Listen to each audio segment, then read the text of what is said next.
આચાર્ય શ્રી પંકજભાઈ સાહેબ, એ સિવાય વધારે આનંદ હોય તો મારા નિવૃત્ત શિક્ષકશ્રીઓ કે જે મારી શાળાના આ જે ઘડતર થયું છે એના પાયાની ઇમારતો છે. અશોકભાઈ સાહેબ, શંકરભાઈ સાહેબ, વસુમતીબેન,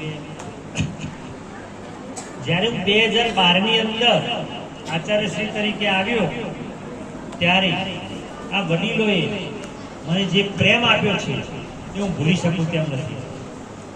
મારું અને આ વડીલોનું એક પેઢીનું આખું અંતર ઉંમરના કારણે, પણ છતાંય હું આચાર્ય હતો તો આચાર્ય એટલે આચાર્ય, જે કહું એ જ કરવાનું, એ રીતે અમને મને સાચવ્યો.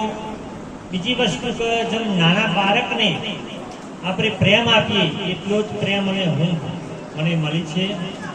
વાત કરીએ રેખાબેનની તો મારું એક આ સ્ટાર ગ્રુપ હોય ઇન્દિરાનગર, એ સ્ટાર ગ્રુપમાંથી મારા એક સિતારાઓ રિટાયર થતા જાય છે. એટલે પહેલી વસ્તુ વડીલોએ કે ગુમાવી રહ્યું છે. જીવનની અંદર એક ઈચ્છા હતી, જ્યારે 2004ની અંદર શિક્ષક તરીકે નોકરી મળી ત્યારે હું વડીલો ભેગો નોકરી કરું કે જેથી મને જે મારી ખામીઓ હોય એ દૂર કરી શકાય. અશોકભાઈ મારા ગુરુ છે, શંકરભાઈ, વસુમતીબેન અને રેખાબેન, આ ચાર એવા વ્યક્તિઓ કે જેને મારી ખામીઓ બતાવી છે. હું હોઉં એકલો, મને સાહેબ આ ના કરાય, એ દ્વારા મને આનંદ થાય. બીજી વસ્તુ કે આ વડીલોને ખબર કે સાહેબ ના કહેવા જેવી વસ્તુ હોય, સાહેબ ખોટું નહીં લાગે, પછી આનંદ થશે. હું ગણિત વિજ્ઞાનનો ભાષામાં મુશ્કેલી હોવાનું કઈ લખું, રેખાબેન જોવું સાહેબ રસવી દીર્ઘની ભૂલ છે, હું સુધારતા. તો આ વસ્તુ. બીજી વસ્તુ તો મેથેમેટિકની વાત કરું તો રેખાબેનનું ગણિત સારું. બાળકોની અંદર એમને બધા વિષયો લીધા. એક વખત એવું બન્યું કે વેકેશન હતું, અમારે પગાર બિલ પુરવણી બિલ બનાવવાનું હતું. વેકેશન હું સ્કૂલમાં આવ્યો, કોમ્પ્યુટર ઉપર બેઠો, મને કોઈ સેટલમેન્ટ ના થાય એના ઓકડાઓ.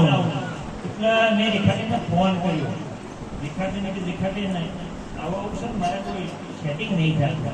મારા આગળ કોમ્પ્યુટર હતું, તમામ ઓકડાઓ લખેલા હતા. રેખાબેન કોઈ ઓનલી ફોન જ હતો. છતો રેખાબેને મને પેલી જગ્યાએ તમે હો લખી દો તો કમ્પ્લેન થઈ જશે. હું ચક થઈ ગયો કે હું આટલું જોઈ લઉં છું, હું કરું છું, છતોય જેને કે મારી ભૂલ બતાવી. એક મિનિટમાં મારું કામ પૂરું થઈ જાય ને કે અડધો કલાક મફત મેર ના આવે.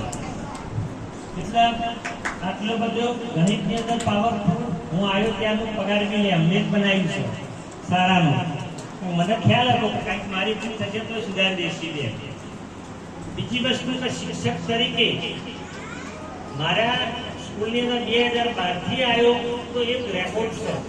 એ રેકોર્ડ કે રેખાબેનના વર્ગમાં અમે તો 45 બાળક હોય કોઈ, અને શિક્ષકને વિચાર કરો એક વર્ષે 45 આવે, બીજા વર્ષે શિક્ષક શું કહે કે સાહેબ આ વર્ષે નહીં ને ગઈ સાલ લીધો તો 45, બીજા ના લો. આ દાડા ઓછી પણ હાઈએસ્ટ એમની વર્ગની સંખ્યા ક્યારે મારા તો જાય એમ નહીં કે સાહેબ ઓછી સંખ્યા આલો. હંમેશા આનંદથી મારો વર્ગ આવે, મારે ભણાવવાનું છે. બીજી વસ્તુ તો વાલીઓ સાથેનો નાતો. વાલીએ શાળાની અંદર બહુ મહત્વનું છે. બેનની અંદર જે વર્ગની અંદર જે બાળકો હોય, 40-45 બાળકો હોય તો એના વાલીઓનો સતત સંપર્કમાં હોય, વાલીઓ ઓળખતા હોય, વાલીઓના એટલા બધા ટચમાં કે આજ દિવસ સુધી તેમના વર્ગની વાલીની મારા જોડે ફરિયાદ નહીં 12 વર્ષમાં.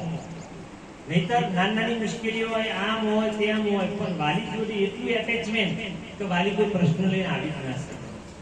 રેખાબેન અહીંથી જવાના, એની ખોટ અમારી શાળાના પુસ્તક પડવાની, મને પર્સનલી પણ પડવાની. કારણ કે જે વસ્તુ બેન શાળાના વિકાસ વિશે વાત કરતા, આ કરો એ પણ મને થવાનું.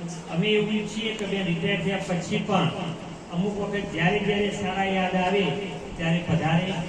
જીવનની અંદર 58 વર્ષ આપણે પૂર્ણ કર્યો. એની અંદર 19 કે 20 વર્ષની ઉંમરે નોકરી મળી.